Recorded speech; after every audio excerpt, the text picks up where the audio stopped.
France 5.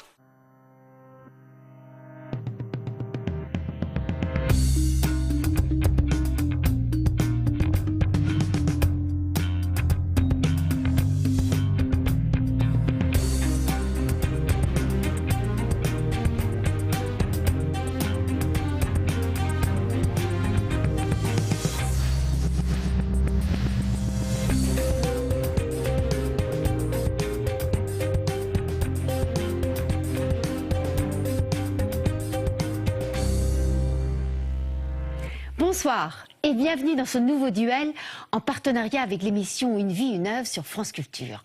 Le film de ce soir est une garantie de rire et de jubilation pendant 52 minutes. Car deux clowns, deux acteurs réalisateurs de génie vont nous plonger dans l'univers du burlesque et la grande histoire du cinéma.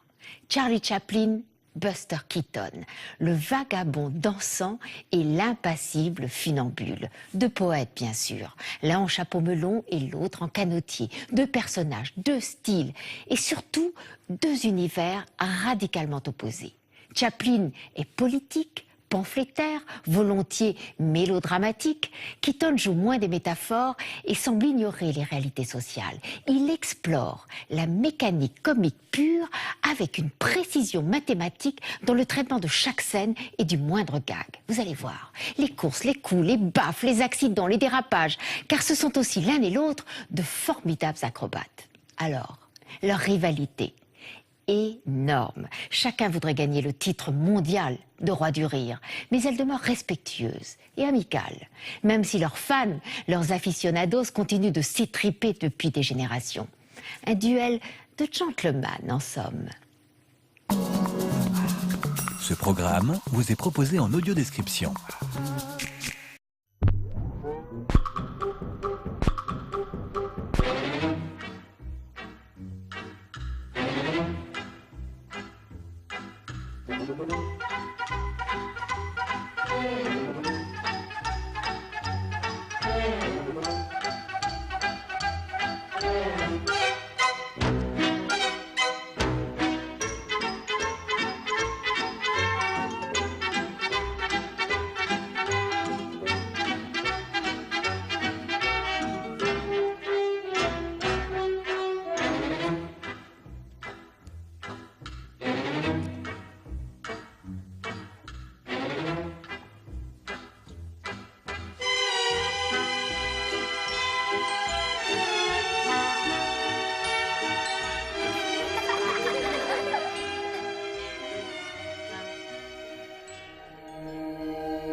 Il était une fois, enfin non, plutôt il était deux fois, deux hommes.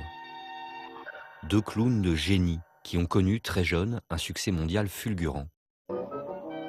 Charles Chaplin, Buster Keaton, le vagabond dansant, l'impassible acrobate. Deux géants de l'âge d'or du cinéma burlesque, deux joyeux rivaux en compétition permanente pour le titre de roi du rire.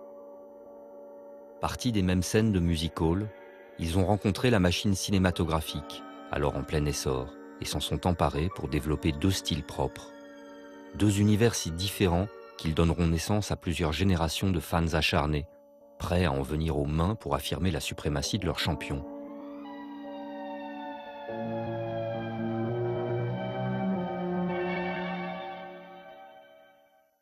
À l'écran, ils ne se sont croisés qu'une seule fois, et sur le tard, alors que Chaplin, au seuil de la vieillesse, revisitait les origines de son art dans Limelight, les feux de la rampe. On était en 1952, et Keaton était censé être passé à la trappe de l'histoire hollywoodienne depuis longtemps, une figure de géant déchu, de génie brisé, et pourtant un partenaire idéal pour un dernier tour de piste. If anybody else says it's like old times, I'll jump out the window. First the doorman, then the call boy, now the stage manager. Me, Boston. Well, it's like old times seeing you here again. Put it on your wallpaper. Yeah. I'll be down watching the other acts. Comment en est-on arrivé là? 30 ans après leur âge d'or, Chaplin est toujours aux commandes, à la fois producteur, scénariste, réalisateur, musicien et acteur principal de son film. Et Keaton n'est plus qu'un acteur de second rôle, une légende vieillissante dont l'apparition est en elle-même un symbole du chemin parcouru. À partir d'ici, il faudrait qu'on revienne en arrière, qu'on rembobine le film, pour remonter jusqu'aux origines de l'art de nos deux géants, nés à quelques années d'écart dans le 19e siècle finissant. L'un était anglais, né dans les quartiers populaires de Londres en 1887, l'autre américain, né au Kansas en 1895, au hasard d'une tournée de ses saltimbanques de parents. Dès l'âge de 3 ans, le petit Buster participe au numéro familial, où il multiplie les chutes et cascades en tout genre. Dans les mêmes années, le jeune Charles Chaplin s'efforce de survivre à Londres. Il ne peut pas compter sur ses parents, un comédien alcoolique et une artiste de music-hall victime de crises récurrentes de folie.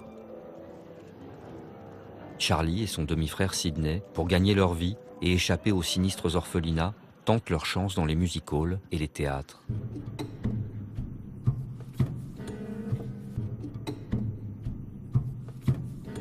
Au moment même où Chaplin et Keaton font leur début sur scène, une invention scientifique est en train de se développer à toute allure, un prolongement de la photographie, mais qui permettrait d'enregistrer et de restituer le mouvement. Dans les premières années du XXe siècle, ce qui était d'abord une curiosité scientifique se transforme rapidement en un art forain et va tout aussi rapidement commencer à s'industrialiser. Hollywood, à l'époque où Chaplin y a débarqué, n'était pas encore le centre de production de films que c'est devenu plus tard. Hollywood était un paradis terrestre. Mais peu à peu sont apparues d'étranges structures, des plateformes de bois, tendues de voiles de mousseline, où les gens criaient, tapaient, tiraient des coups de pistolet.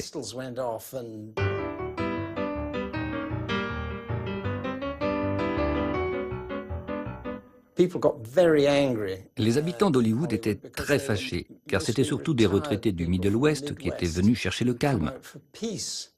Et pour eux, voir des voitures remplies de policiers qui dérapaient sur des routes couvertes d'eau savonneuse, ils ne trouvaient ça ni drôle ni respectable. Parmi tous ces pionniers qui viennent créer un joyeux désordre sous le soleil californien, il faut retenir la figure essentielle de Mack Sennett, entrepreneur de génie, qui multiplie les productions haletantes tournées en une seule journée, où viennent improviser toute une troupe de comiques issus des scènes d'Amérique ou d'Europe. Et un beau jour de 1913, il débauche une étoile montante de la pantomime britannique. Un jeune homme qui brûlait de tenter sa chance dans cet univers nouveau, Charles Spencer Chaplin. Sennett ne sait d'abord pas très bien quoi faire de sa nouvelle recrue.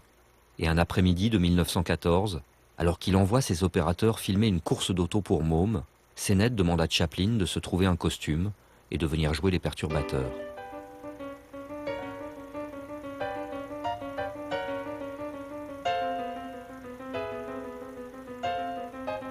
La silhouette immortelle est donc née, un peu par hasard, mais elle séduit immédiatement le public des Nickelodeons, ces salles de cinéma où l'on peut découvrir pour 10 cents les dernières lubies des pionniers californiens.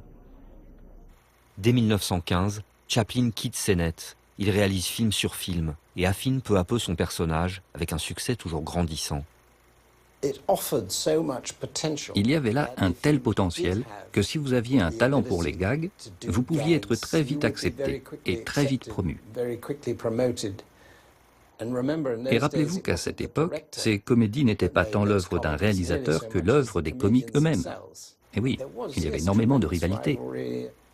En 1917, Fatty Arbuckle est la seule star du comique capable de rivaliser avec Chaplin dans le cœur du public. Et c'est à ses côtés que le jeune Keaton va tenter à son tour l'aventure du cinématographe. I've been watching motion pictures while I was touring the country. I like to watch the work there, and when Arbuckle says, "Have you ever been in a motion picture?"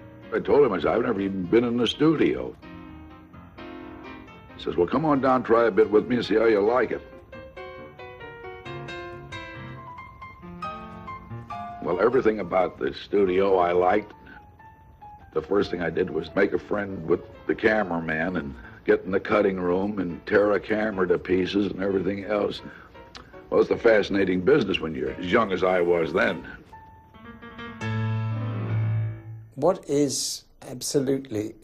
Ce qui est absolument certain, c'est que sans Chaplin, on n'aurait jamais eu tous ces autres comiques. pas à ce point, parce qu'il a prouvé que le burlesque pouvait bien se vendre.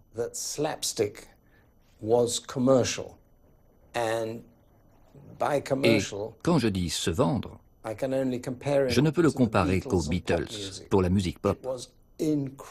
C'était un succès incroyable.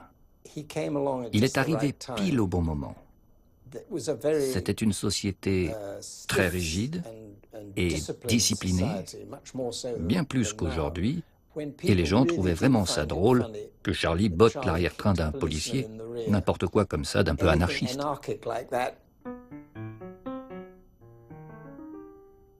Il a amené une finesse que personne jusque-là ne pensait nécessaire. C'était juste du cirque, mais il a transformé ça en quelque chose d'autre et prouvé que ça rapportait gros. Et soudain, les entrepreneurs en ont voulu toujours plus et se sont mis à lancer des comiques dont ils ne se souciaient pas du tout jusque-là.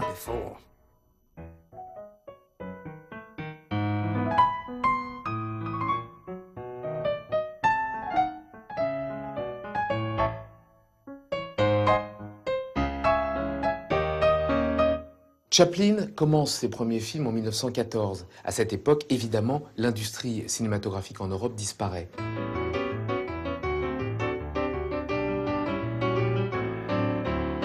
Donc la notoriété de Chaplin pendant les années de guerre va être véritablement internationale. Les films vont être distribués surtout dans les pays alliés, bien entendu, et c'est Chaplin qui fera rire les soldats au front.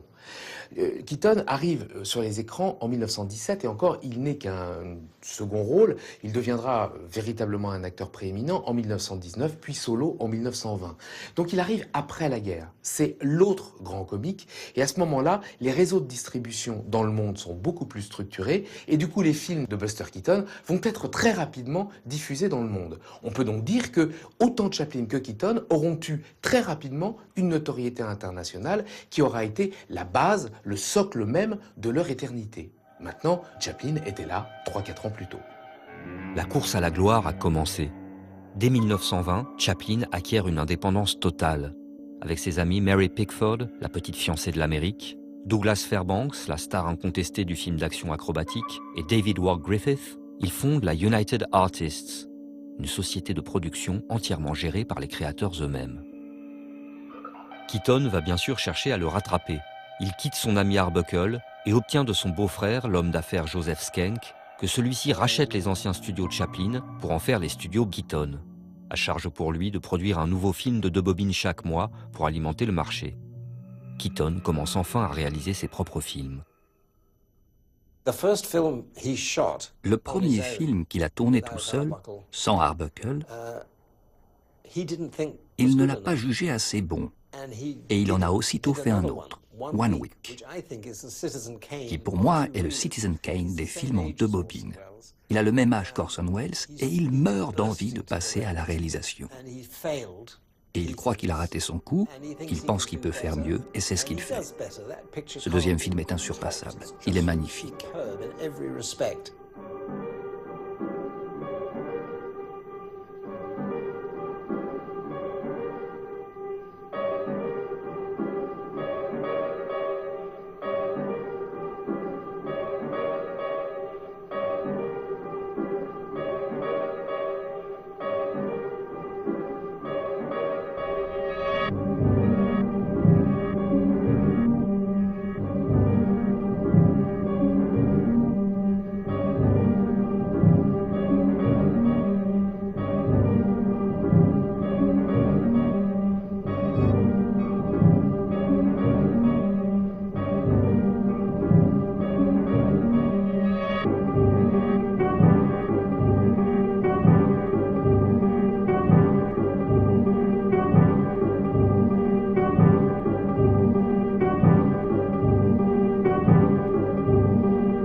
Il me semble que leur tour de force, à l'un comme à l'autre, c'est d'avoir créé un personnage immédiatement identifiable et en même temps auquel nous pouvons nous identifier immédiatement.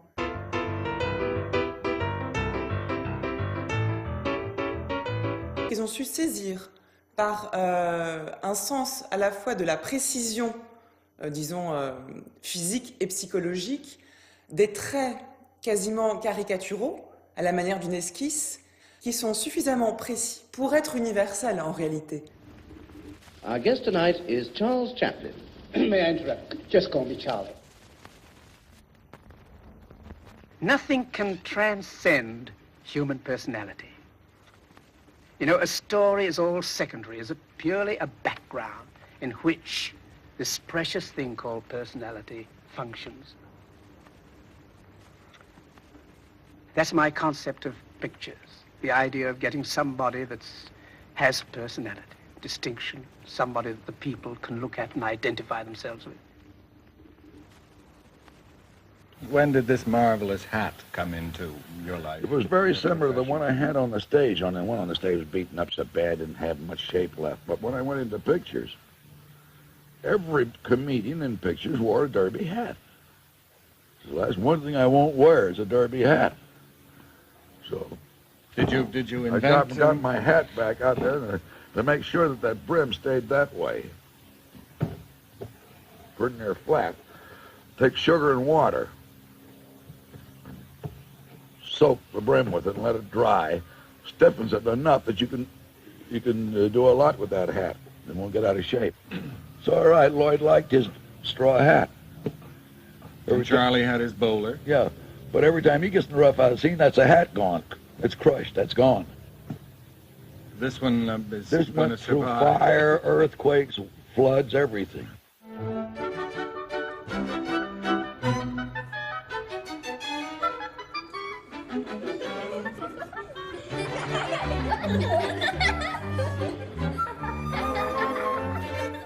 Comment peut-on être sûr que non seulement un public, un soir, mais le public, tous les soirs, va se mettre à rire exactement comme vous le voulez?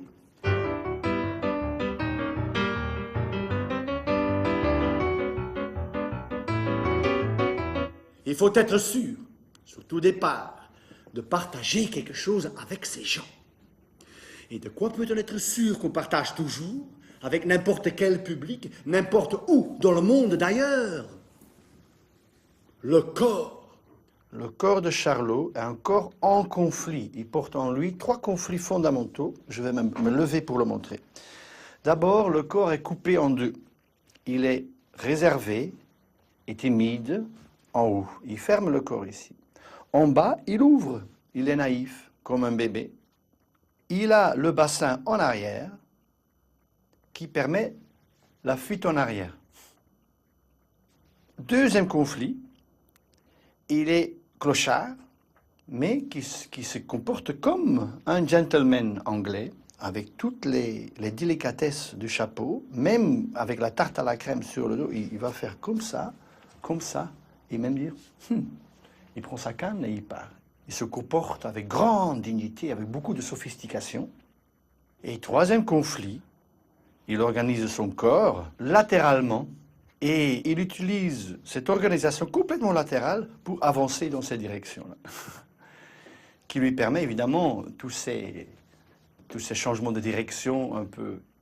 C'est une figure qui a en lui des conflits, qui est en conflit permanent avec les sociétés, avec les hiérarchies, avec les situations, et qui essaie toujours de survivre avec ces conflits-là. Donc, il fonctionne toujours. En soi, il fonctionne. Dès qu'il arrive, il est comique. Dès qu'il arrive, on rit parce qu'on voit 3 conflits. Buster Keaton, c'est complètement autre chose. Il est complètement neutre. Et quand on le voit, on ne rit pas. Il n'est pas drôle. Il est neutre, stoïque, et cette neutralité le donne une certaine gravité. Et il est au milieu, c'est-à-dire c'est lui le centre. Autour de lui, tout tourne, tout s'agite, tout arrive, toutes les catastrophes. Mais s'il tombe, il se remet debout. Il revient toujours avec le corps. Il recommence toujours. Il n'apprend rien. Il est juste là. Donc, il représente une dimension beaucoup plus existentielle que sociétale. Existentielle. C'est lui et l'espace autour de lui.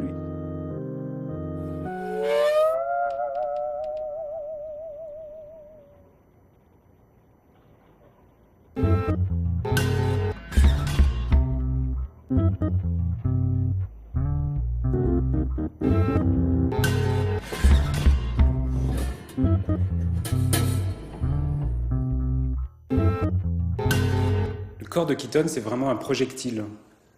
C'est un corps qui est projeté avec une fulgurance assez folle à travers les structures sociales, les espaces, les mécaniques ou les machinations de la société.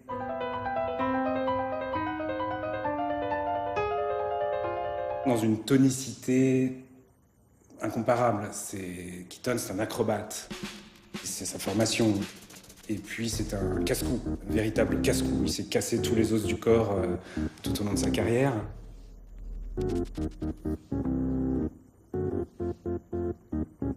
Et il inhibe parfaitement la douleur, d'ailleurs. Ça, c'est une chose assez remarquable de voir qu'on rit à gorge déployée à des accidents corporels qui sont terribles.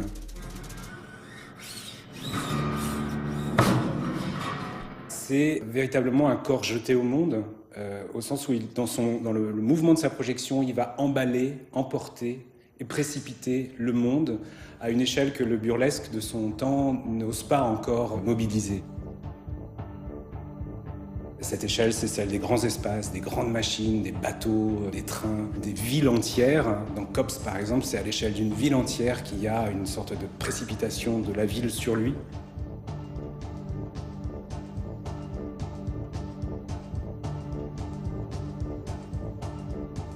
Keaton, on ne sait pas où est-ce qu'il nous emmène. Il nous met sur un manège et on suit. Et on contemple ça de manière un peu perplexe. Et on ne sait pas ce qui va se passer. Chaplin a davantage le sens de la narration.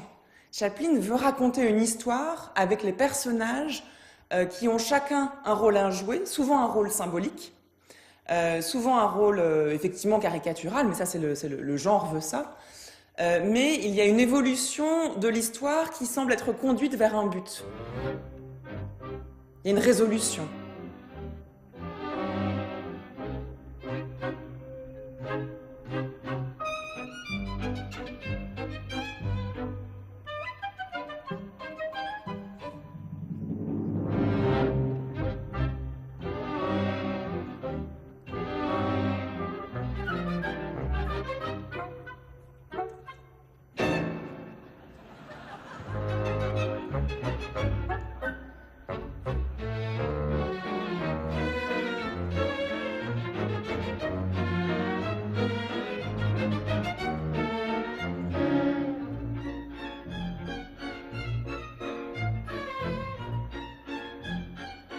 Dans les films de Chaplin, il y a toujours un projet narratif, pamphlétaire, militant, idéaliste, qui vise à une dénonciation des rapports de force de la société. Et ses gestes, sa virtuosité gestuelle, a une dimension métaphorique de ce rapport de force. Alors que chez Keaton, je ne vois pas de métaphore dans le geste. Je vois un geste qui est directement aux prises avec les structures mécaniques, machiniques, sociales, d'oppression éventuellement, mais plutôt dans un pas de deux, une danse, que dans un rapport conflictuel.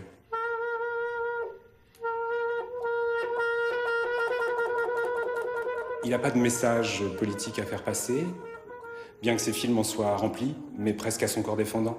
Il compose autrement avec les structures et les machines sociales que Chaplin. Chaplin les dénonce, Keaton les traverse. Chaplin a une dimension peut-être plus sociologique, mais surtout plus incarnée au sein d'un monde qui est reconstitué, alors que Keaton donne l'impression de dépouiller le monde de tous ses apparats superficiels, secondaires, pour donner à voir l'essence même des personnages. C'est-à-dire que Keaton pose la question de manière prodigieuse de ce qu'est simplement l'être au monde. Qu'est-ce que ça veut dire? Être un homme, une femme, un individu dans un monde.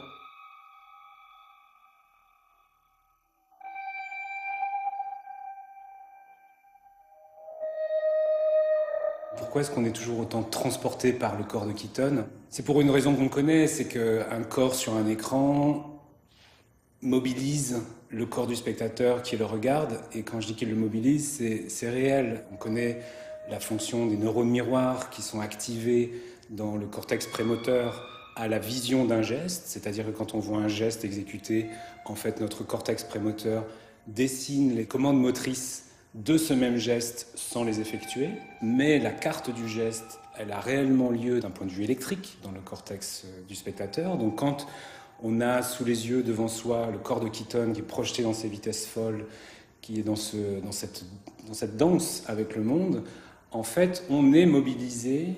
Et ça explique peut-être pourquoi on est fatigué à la sortie d'un film de Keaton, ou pourquoi on a envie de cabrioler comme lui, de courir partout. En tout cas, c'était le cas quand on était enfant. À l'arrivée des années 20, autant Chaplin que Keaton sont totalement indépendants, ils ont leur propre studio, ils ont leurs propres moyens et ils peuvent décider de dépenser l'argent qu'ils veulent.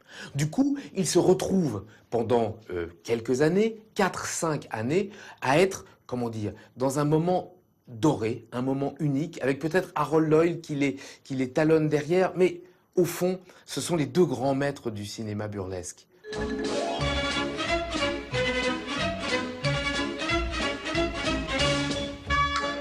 Dès 1921, Chaplin passe au long métrage avec The Kid, où s'affirme son goût pour le mélange détonnant du comique et du pur mélodrame.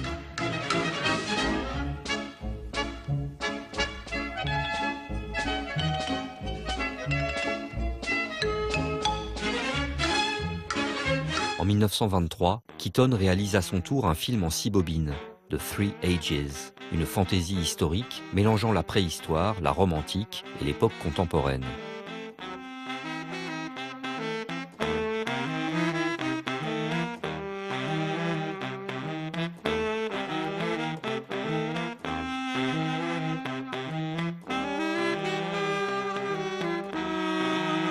Mais entre-temps, son style inimitable s'est affirmé et le public qui l'a identifié en réclame toujours plus.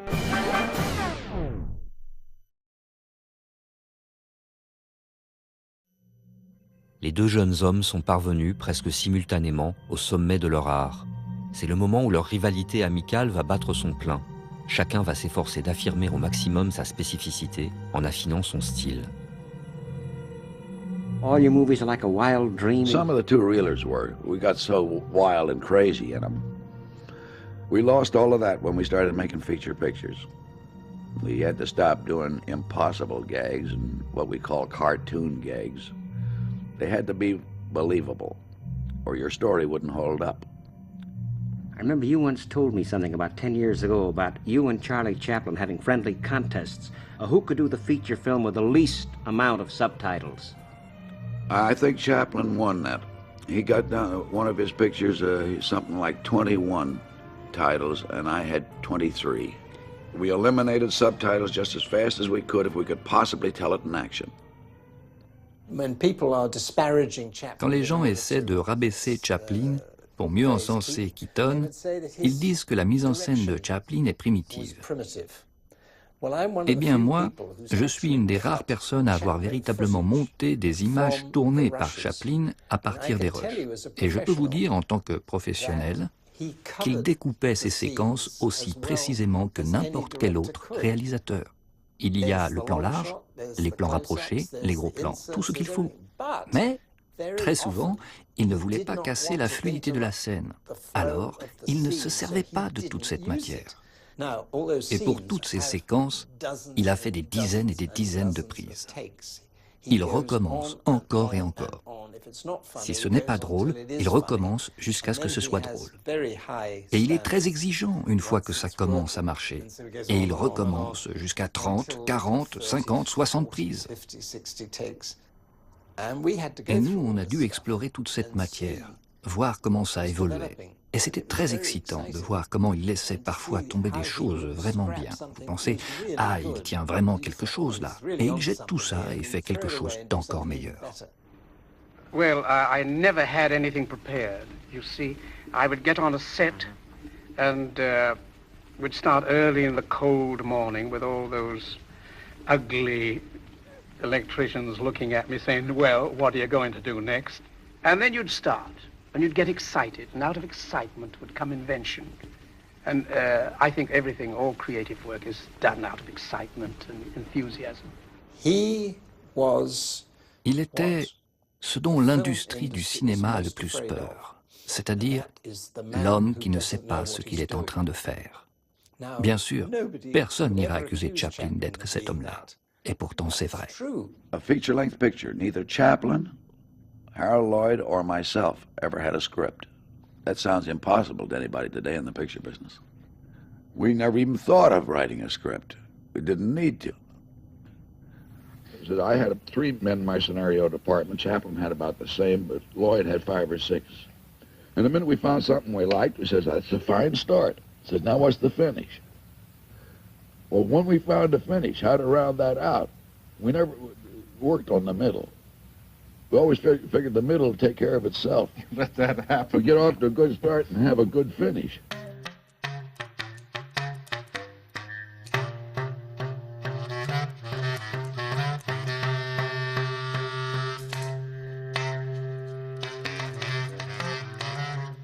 La grande singularité de Keaton, c'est de lier entre elles plusieurs mécaniques. La mécanique du corps, ses liaisons et ses déliaisons sensorimotrices, avec la mécanique des gags, qui fonctionne aussi comme des corps articulaires, avec la mécanique générale du film. Le fameux gag du stand de tir est assez exemplaire de cette machination keatonienne. Keaton doit démontrer ses capacités de tireur d'élite et la réussite de son coup sera signifiée par un tintement de cloche. Or, il est parfaitement nul au tir. Et il a juste quelques minutes pour pouvoir pallier à son incompétence en construisant une machine dingue qui va renverser son incompétence en surcompétence.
Au milieu des années 20, Chaplin et Keaton vont tous les deux entamer leurs projets les plus ambitieux.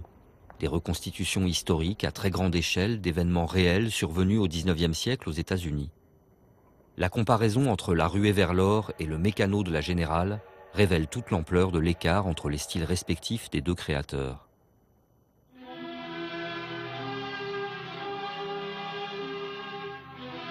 On peut voir s'affronter, à travers ces deux films, deux conceptions du réalisme. Chez Chaplin, c'est avant tout d'un réalisme social et comportemental qu'il s'agit. Après avoir tourné son film une première fois en extérieur, il jette presque tout le matériel accumulé et recommence à zéro, cette fois en studio.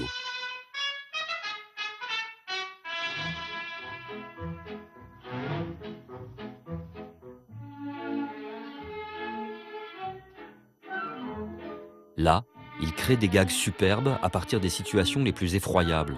La famine, la mort qui guette dans une nature inhospitalière. Mais il parvient aussi à exprimer toute sa confiance en la nature humaine, en donnant à voir la solidarité sans condition qui unit ces frustes personnages d'aventuriers.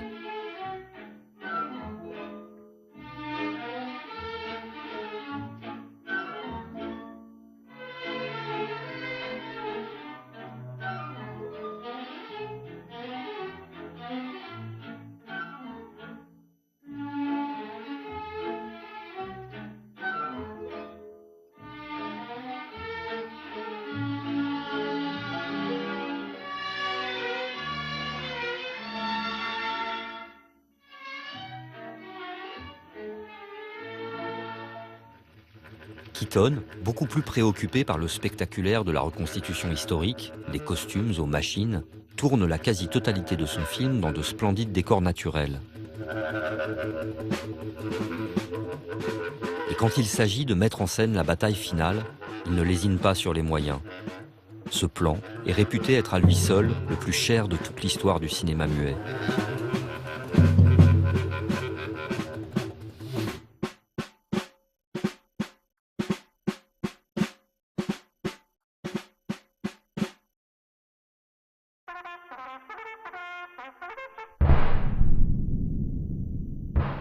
Mais le souci de réalisme se niche parfois aussi là où on l'attendrait moins. La noirceur de certains gags correspond bien au tragique de l'arrière-plan. Il s'agit d'une guerre, un événement traumatique dans la conscience américaine. Et il faut un sacré culot pour arriver à blaguer avec ça comme le fait Keaton.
J'ai vraiment été choqué par cette scène. Je n'avais jamais vu un gag basé sur la mort dans une comédie. Le film a reçu des critiques mitigées. Il a vraiment été accueilli très froidement à l'époque. Je crois que pour les gens, la guerre de sécession était encore trop proche.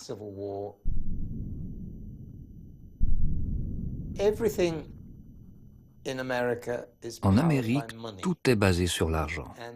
Et ce n'est certainement pas différent dans l'industrie du cinéma.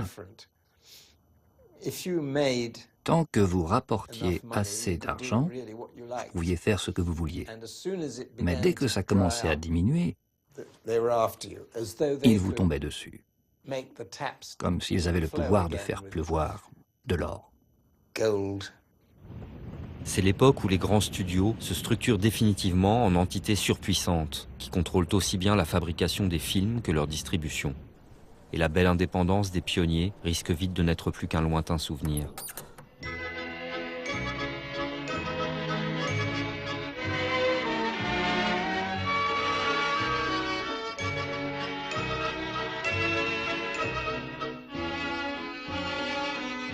Nos deux héros tiennent encore bon. En 1927, le cirque est un nouveau succès pour Chaplin. Keaton, de son côté, garde le rythme et sort encore 2 longs métrages par an, jusqu'au merveilleux Steamboat Bill Jr., qui s'achève en apothéose sur ces images de Buster aux prises avec les forces déchaînées de la nature.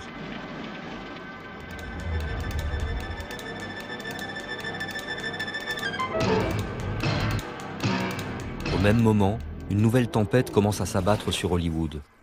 Al Jolson triomphe dans Le chanteur de jazz, et c'est la révolution du cinéma parlant qui commence.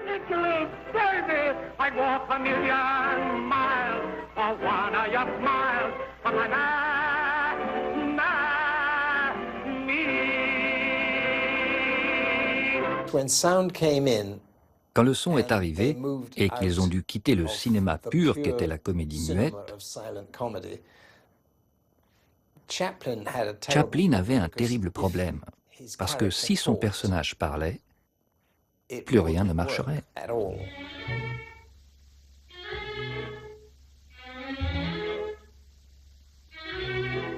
Chaplin persiste et entame le tournage d'un nouveau projet, résolument à contre-courant de la tendance dominante.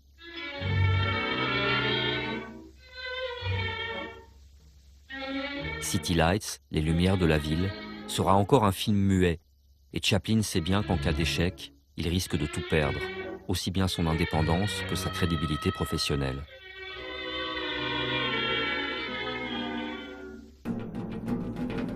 La situation de Keaton est encore plus fragile. Son producteur et beau-frère, Joseph Schenck, a vendu tous ses intérêts et les droits de ses films à la Metro-Goldwyn-Mayer.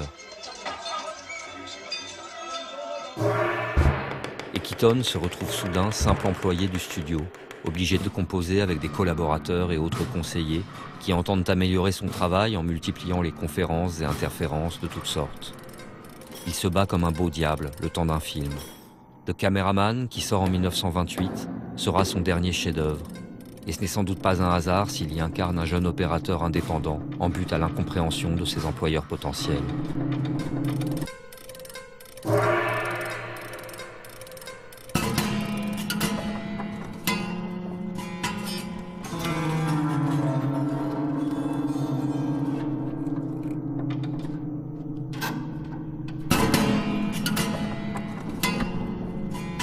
Malgré le succès du film, la pression du studio s'intensifie. Et Keaton, écœuré, commence à lâcher prise. Il accepte des scénarios de plus en plus indigents et son talent se dissout à l'œil nu dans des bouffonneries qui ne tiennent aucun compte de son art si particulier. Empêtré dans la décomposition de son mariage et dans une dépendance à l'alcool qui va le précipiter au fond du trou en quelques années, il divorce, perd toute sa fortune, sa maison, ses droits sur ses films passés. Il est finalement licencié par la MGM et doit entreprendre une cure de désintoxication. Il reprendra ensuite le chemin des studios pour devenir simple gagman pour d'autres comiques, ou pour apparaître dans de lugubres courts-métrages produits à l'économie sur lesquels il n'a plus aucun contrôle artistique. Chaplin, de son côté, en dépit du triomphe remporté par les Lumières de la Ville à sa sortie en 1931, sent bien que le goût du public est en train de changer à toute allure. Ce sont des facteurs de chaos, des gens qui, à l'intérieur d'un ordre donné, réussissent à créer leur propre dynamique et du coup, on s'associe à ce qu'ils imaginent. Cet aspect pas révolutionnaire, pas anarchiste, mais un petit peu quand même, va être littéralement éteint par l'arrivée de l'industrie. Il faut produire vite, il faut produire beaucoup, il y a le son, il y a de plus en plus de techniciens autour de l'acteur qui doit avoir de plus en plus de contraintes. Et à l'arrivée, l'ordre s'installe et cet aspect presque chaotique, cette appétence à remettre en cause l'ordre établi, va paraître presque désuète. C'est cette folie-là qui s'éteint avec l'industrie du cinéma qui arrive à la fin des années 20, avec le son, avec le fait de sortir un nouveau film tous les mois. Bref, la folie disparaît.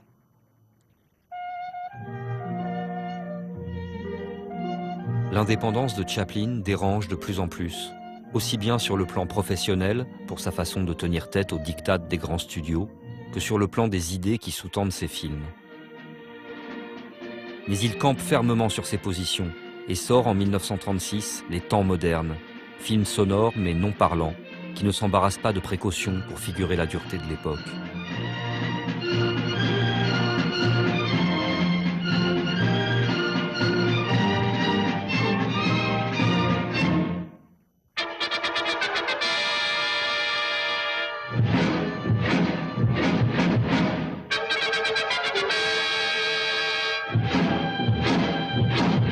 Les Temps modernes suscitent encore une fois l'accueil chaleureux du public de toujours.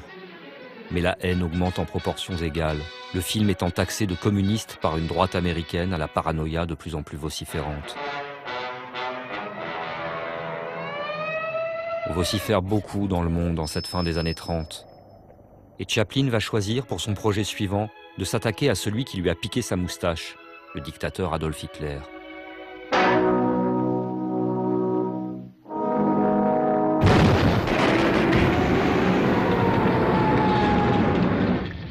Après 6 années de guerre totale, les joyeux délires du burlesque d'antan semblent bien passer de mode. Chaplin finit de tuer Charlot en créant le personnage de Monsieur Verdoux, inspiré de l'affaire Landru. Un séducteur vieillissant qui s'attaque à de riches bourgeoises pour les assassiner et s'accaparer leur héritage. Cette fois, l'Amérique conservatrice se déchaîne. La chasse aux sorcières menée par le comité des activités anti-américaines prend Chaplin pour cible. Au cœur de la tourmente, il entreprend un nouveau film, résolument tourné vers le passé, le music-hall de sa jeunesse. Ce sera Limelight, pour lequel il fait appel à Keaton, le temps d'une scène d'anthologie.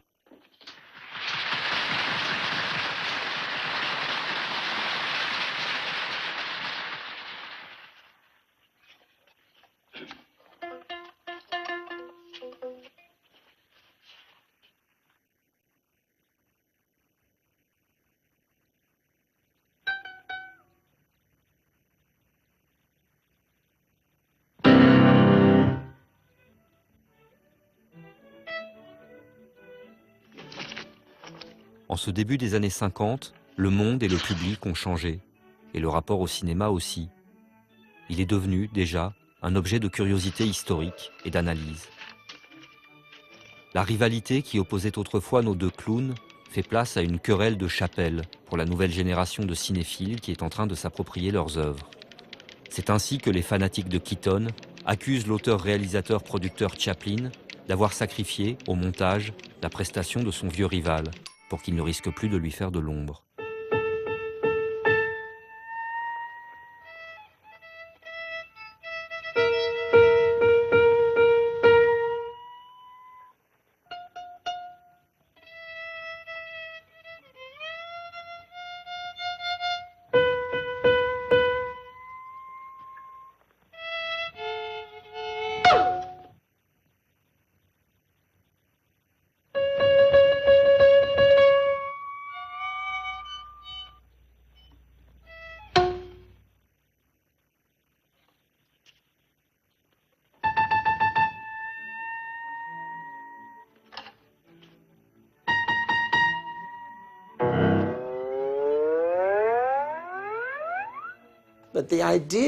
Mais l'idée que Chaplin ait pu essayer de saboter Keaton est parfaitement ridicule, parce que c'est le film de Chaplin, c'est lui qui réalise. Il veut que tout soit aussi parfait que possible.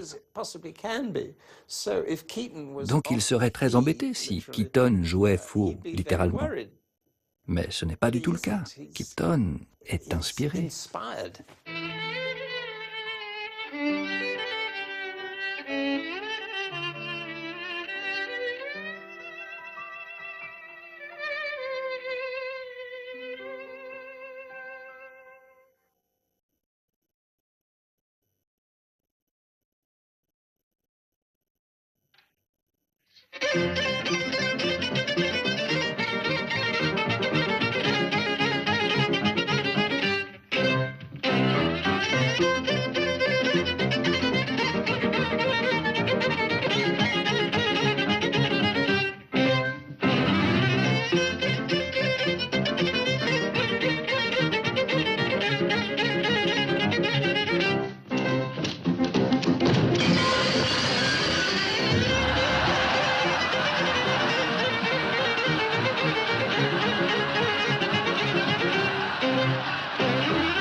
La querelle entre Chaplin et Keaton, elle n'a jamais existé que dans le regard des critiques et de ceux qui ont rajouté du langage, du discours, de l'analyse par la suite. Je veux dire, Chaplin n'analyse pas Chaplin, Keaton n'analyse pas Chaplin, ils sont Chaplin et Keaton.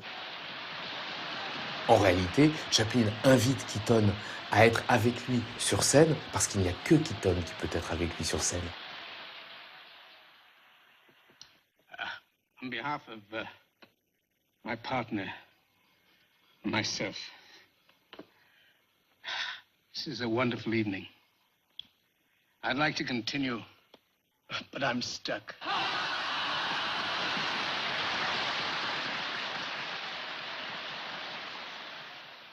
Keaton, en réalité, ne va pas aussi mal à l'époque que la légende le prétend. Il gagne de nouveau plutôt bien sa vie, alterne second rôle, publicités diverses et shows télévisés. Il s'achète un ranch dans la vallée de San Fernando, où il coule des jours paisibles en compagnie de sa femme Éléonore, quand il ne se précipite pas pour travailler ici ou là.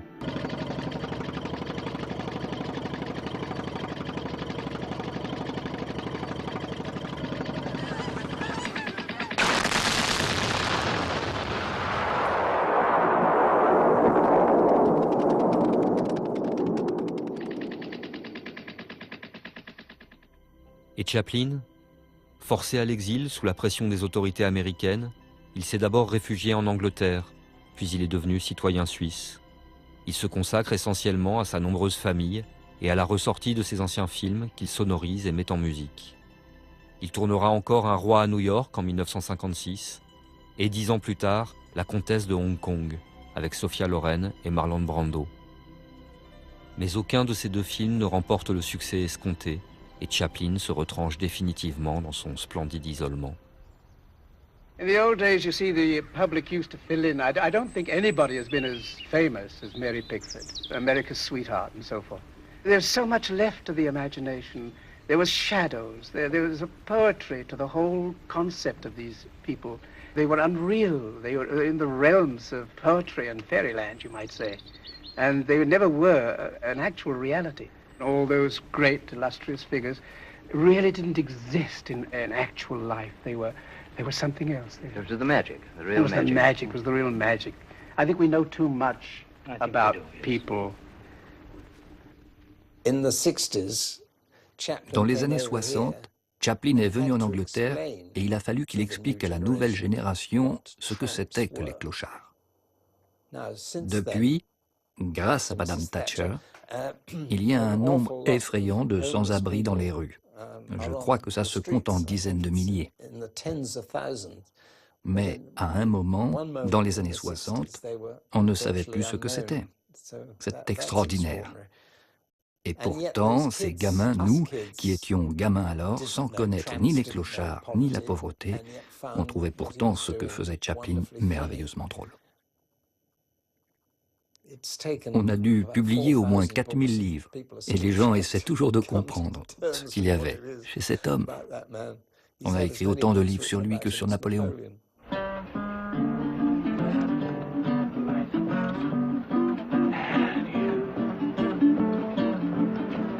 In my arms and among your joys, the stars above, and we'll make love.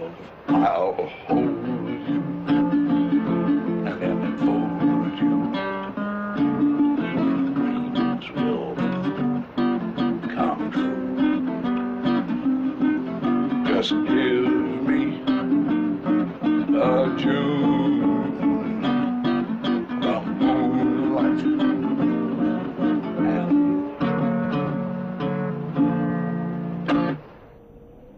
Keaton meurt en février 1966, Chaplin pendant la nuit de Noël 1977.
La semaine prochaine, place à la musique pour un duel entre deux phénomènes mondiaux, les Beatles et les Rolling Stones. Des générations ont dansé, flirté, rêvé sur leur musique, se positionnant résolument dans un camp, Beatles ou Stones, le duel le plus rock de toute la collection.